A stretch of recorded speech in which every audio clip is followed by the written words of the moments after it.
जय हिंद। ससुर भी कभी दामाद हुआ करते थे, वैसे ही बार और बेंच का संबंध भारतीय न्यायपालिका से है। ये भारतीय और ये न्यायिक प्रणाली में महत्वपूर्ण भूमिका निभाते हैं।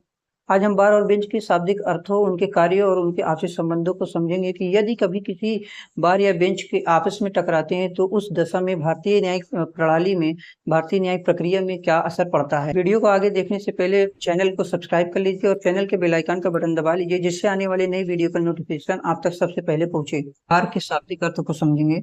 बार शब्द का उपयोग वकीलों के समुदाय के लिए किया जाता है जो बार काउंसिल ऑफ इंडिया के मेंबर होते हैं और जो बार काउंसिल ऑफ इंडिया के रूल के अनुसार नियंत्रित किए जाते हैं। और अब हम बार के कार्यों को देखते हैं। नंबर 1 में जिनमें है कि वकील वादकारियों के पक्ष रखता है। नंबर 2 है वाद प्रस्तुत करता है।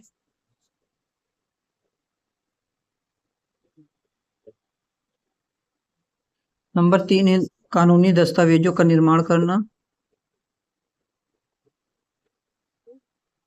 दस्तावेजों का निर्माण करना। नंबर 4 है कानूनी सलाह देना। और नंबर 5वां है न्यायिक कार्यों में विभिन्न प्रकार के सहायता प्रदान करना।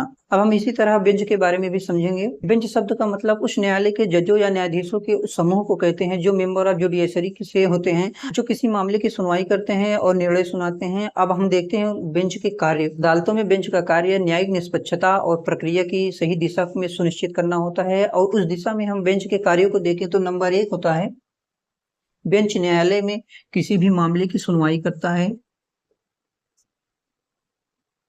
मामले की सुनवाई करेगा।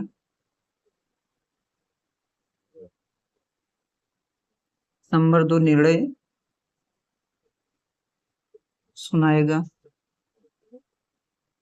नंबर 3 देखेंगे न्याय का निर्णय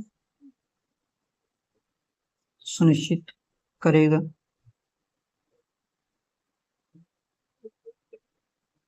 नंबर 4 निर्णय अनुपालन सुनिश्चित करेगा। और नंबर 5 जो सबसे मुख्य है कानून की व्याख्या करेगा।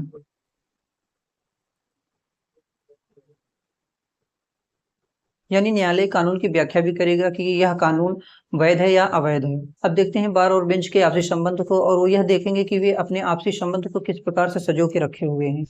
बार और बेंच के संबंध ठीक साइकिल के दोनों पहियों की तरह होते हैं, जिससे न्यायपालिका के कार्य सुचारू रूप से होते हैं।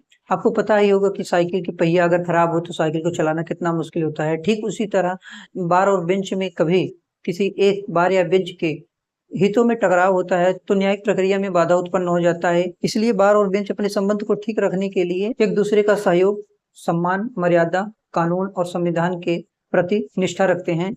निष्कर्ष रूप में अगर हम बोले तो बार और बेंच का संबंध एक दूसरे के सहयोग और सम्मान पर आधारित होता है। यह संबंध भारतीय न्यायपालिका की दक्षता और उसके न्यायिक प्रक्रिया के सही संचालन के लिए बेहद महत्वपूर्ण होता है। यदि चैनल को अभी तक सब्सक्राइब नहीं किया तो चैनल को सब्सक्राइब करके बेल आइकन का बटन दबा लीजिए, जिससे आने वाली नई वीडियो का नोटिफिकेशन आप तक सबसे पहले पहुंचे। मिलेंगे नेक्स्ट वीडियो में, तब तक के लिए जय हिंद।